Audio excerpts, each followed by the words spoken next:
오늘 사랑은 크리스마스의 정신입니다 라는 말씀의 제목으로 주의 말씀 함께 나눠보고자 합니다.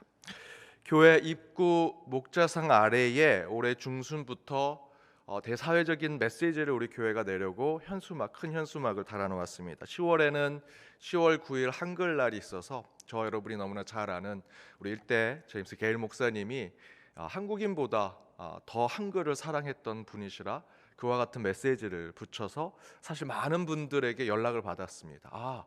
그 연동교회 목사님이 그렇게 한글을 사랑하셨던 분인지 몰랐다라고 하면서 그 메시지가 굉장히 많은 분들께 좋은 영향력을 주었죠. 이번 성탄절을 맞이해서는 이렇게 메시지를 달았습니다. 사랑은 크리스마스의 정신입니다. 우리 함께 읽어보겠습니다. 사랑은 크리스마스의 정신입니다. 바로 오늘 본문이 그 예수가 사랑이고 따라서 사랑은 예수가 오신 성탄의 정신인 것을 보여주는 말씀이라고 할 수 있습니다. 그렇다면 크리스마스 이 성탄, 아기 예수의 오심의 이날, 이 정신을 우리가 사랑이라고 할 때 그 사랑의 의미는 오늘 본문 가운데 우리에게 어떻게 나타나고 있을까? 오늘 본문을 통해서 한번 그 크리스마스가 사랑인 것을 나눠보고자 합니다. 그 첫 번째는 사랑은 살리는 것이다 라는 것입니다.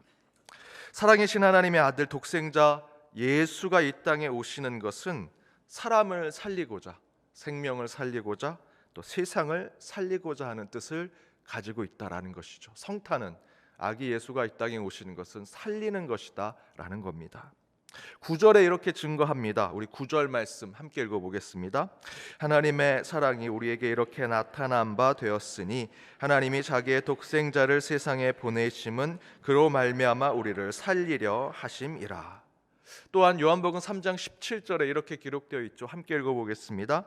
하나님이 그 아들을 세상에 보내신 것은 세상을 심판하려 하심이 아니요 그로 말미암아 세상이 구원을 받게 하려 하심이라. 하나님이 그 독생자 예수 그리스도를 이 땅에 보내신 것은 저와 여러분 이 세상을 심판하려고 보내신 것이 아니다라는 것입니다. 심판 이전에 예수가 이 땅에 오신 것은 저와 여러분을 구원하고자, 우리의 영혼을 살리시고자 오셨다라는 것입니다. 이처럼 예수의 오심은 구원하고자, 살리고자, 새롭게 하시기 위해서 이 땅에 오셨다라는 것이죠.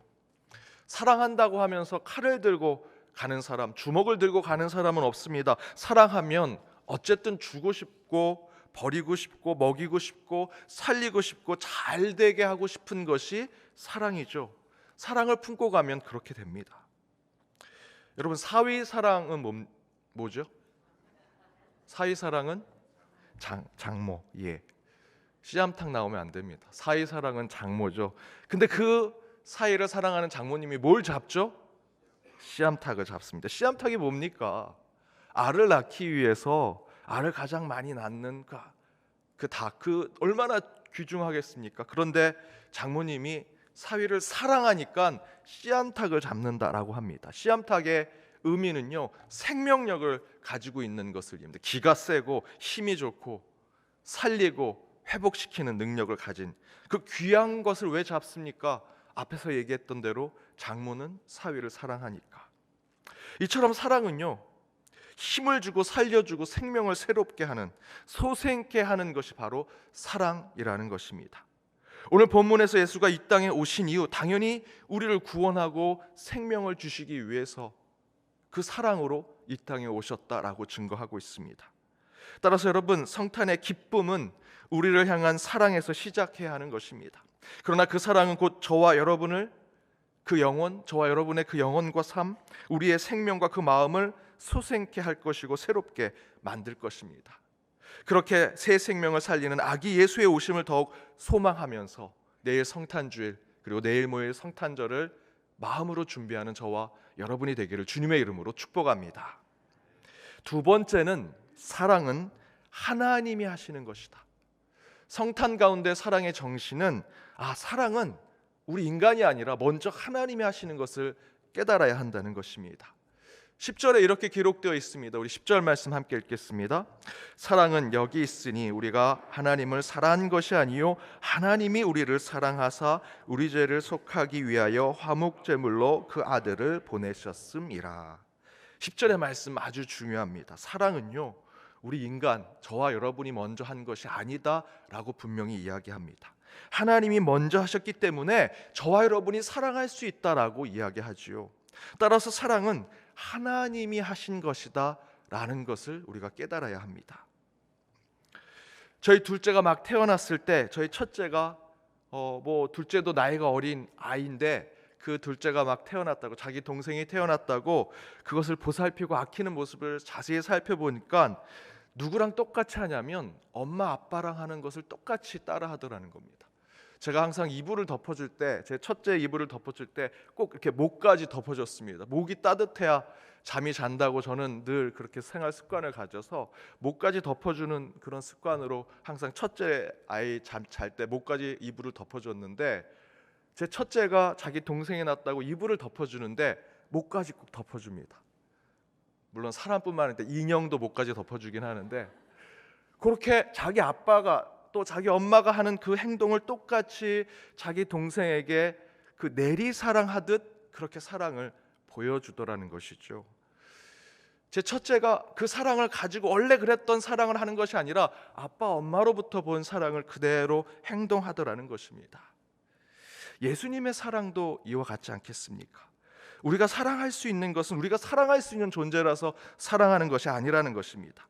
우리는 원래 사랑할 수 없는 존재이나 사랑이신 하나님께서 그의 독생자를 우리에게 보내주셔서 그 독생자 예수 그리스도를 통해서 그 엄청난 사랑을 받은 후에 이제 저와 여러분도 사랑할 수 있는 자가 되었다라는 것이지요. 사랑하는 여러분, 우리는 사랑할 수 없는 자입니다. 그러나 아기 예수가 이 땅에 오심으로 하나님의 사랑이 증명되었고요, 이제 우리는 그 하나님의 사랑을 예수를 통해 세상에 전할 수 있는 자가 된 것입니다. 따라서 먼저 우리를 사랑하신 그 하나님의 사랑을 이 예수 그리스도를 통해, 이 성탄을 통해 온전히 세상에 전하는 저와 여러분이 되기를 간절히 바랍니다. 세 번째는 이 두 번째에 이어서 이제 그 사랑은 우리가 해야 하는 것이다. 우리는 먼저 사랑할 수 없지만 하나님께서 그 독생자 예수를 이 땅에 보내심으로 그 사랑을 가르쳐 주셨기 때문에 이제 우리가 사랑하는 것이다. 11절에 이렇게 증거합니다. 우리 11절 말씀 함께 읽겠습니다. 사랑하는 자들아, 하나님이 이같이 우리를 사랑하셨은즉 우리도 서로 사랑하는 것이 마땅하도다. 10절의 말씀대로 하나님이 먼저 우리를 사랑하셨으니 이제 우리도 사랑하는 자 되어야 한다라는 것이죠. 그런데 그 하나님의 사랑은 우리의 삶과 신앙에서 보여져야 한다라는 것입니다. 한 신학생이 빈민사역, 노숙자 사역을 하고 집으로 돌아가면서 하나님께 하늘에 대고 하나님께 기도합니다. 하나님을 의심하기 시작합니다. 하나님, 왜 이렇게 가난한 자들을 이 땅에 이렇게 주셨습니까? 왜 이렇게 세상에 노숙자들, 거지가 많습니까? 하나님 도대체 뭐 하십니까? 속상한 마음으로 하나님께 원망의 기도를 하고 집에 들어가 잠을 자는데 꿈속에 하나님이 나타나셨습니다. 그리고 이렇게 얘기하십니다. 그래서 내가 너를 부른 것이다. 여러분, 여러분의 기도 가운데 가끔 하나님 왜 이렇게 만드셨습니까? 왜 이렇게 불공평하게 만드셨습니까? 라고 기도할 때가 있지요. 그런 기도의 주제가 있으실 겁니다. 여러분의 개인적, 여러분의 가족의 기도 말고 정말 때로는 우리의 가슴을 뜨겁게 만드는, 때로는 하나님과 좀 싸우고 싶은 그런 세상에 그런 여러 가지 마음을 쓸만한 것으로 여러분 기도할 때가 있으시죠. 그렇게 기도할 때 여러분 한번 깊이 생각해 보십시오. 그렇게 하나님 앞에 왜 이렇게 불공평하십니까? 왜 하나님 이렇게 만드셨습니까? 라고 기도했던 그 기도 제목, 지금 혹시 여러분의 사명이 되어 계시지 않습니까? 저는요, 사실 평신도 때 목회자를 가장 많이 힘들게 했던 청년 중에 하나였습니다. 청년부 목사님이 설교하면 그 설교를 꼼꼼하게 적어서 그날 밤에 장문의 이메일을 보냈습니다. 목사님, 이 성경을 이렇게 해석하셨는데 왜 이렇게 해석하셨습니까?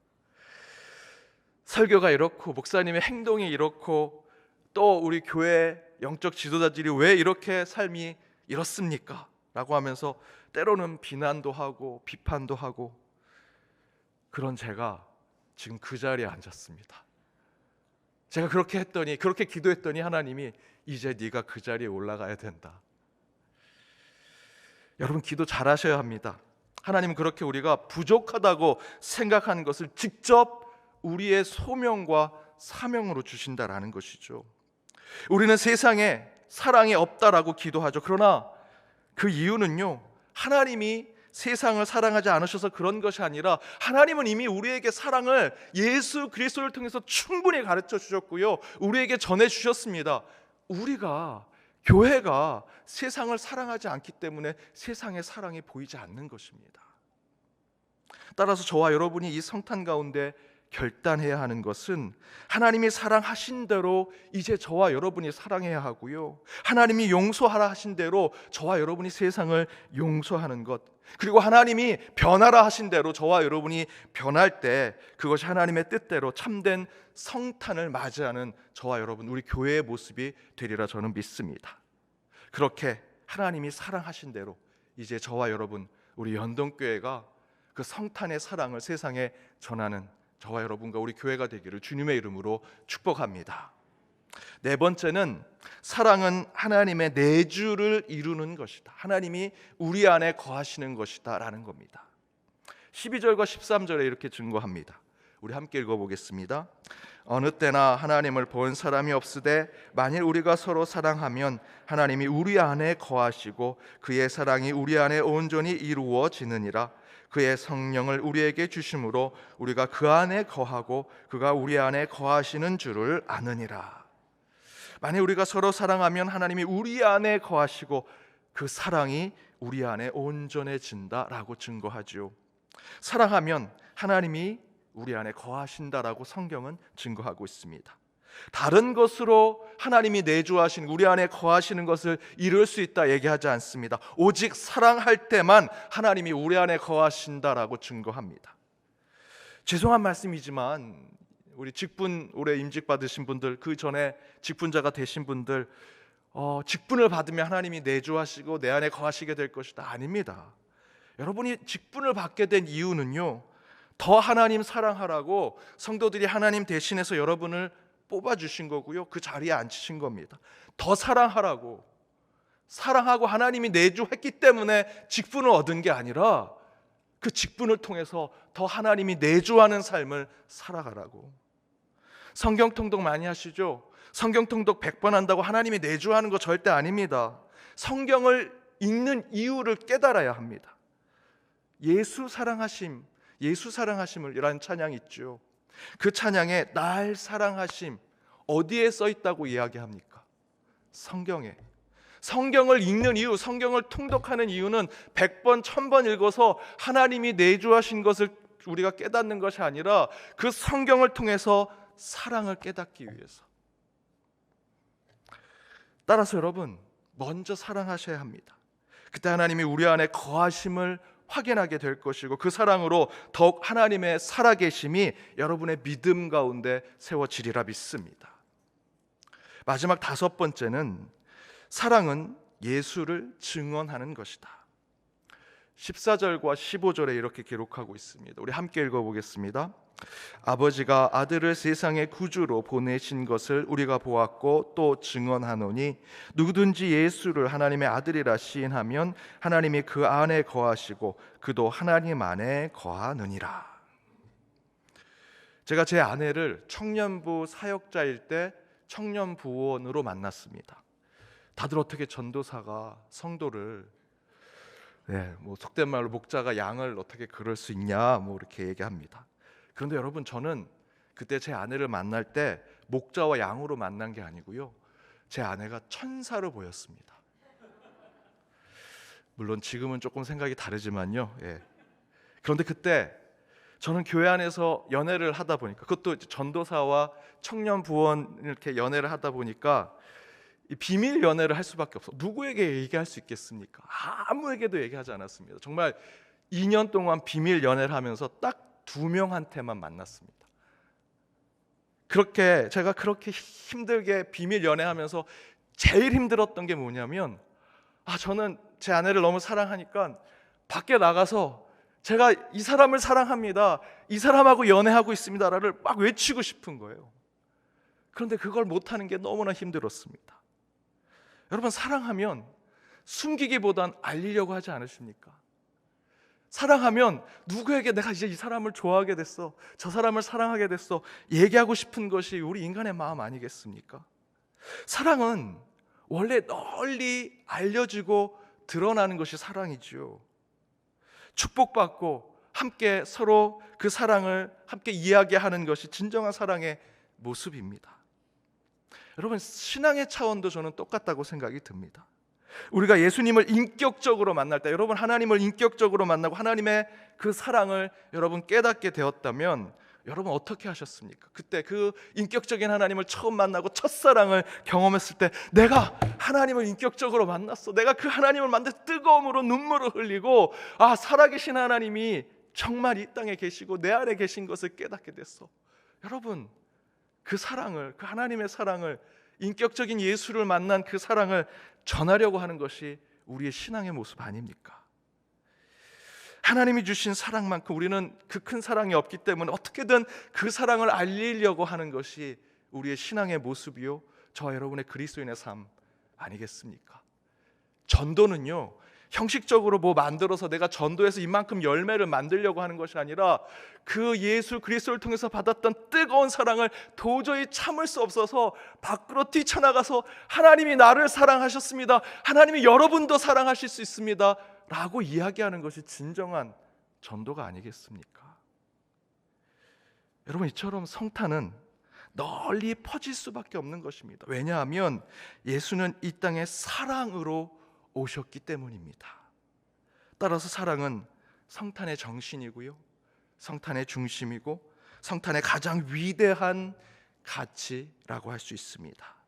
이렇게 사랑으로 오신 예수를 소망하는 대림절, 더욱 깊은 사랑의 성탄으로 나아가는 저와 여러분이 되기를 주님의 이름으로 축복합니다. 오늘 시간 함께 찬양으로 그 사랑을 노래하길 원합니다. 오늘 시간 이 성탄에 하나님의 예수 그리스도의 그 사랑을 다시 한번 마음에 품고 내일 성탄주일 그리고 성탄절을 맞이하는 저와 여러분이 되기를 간절히 바랍니다. 함께 찬양하시겠습니다.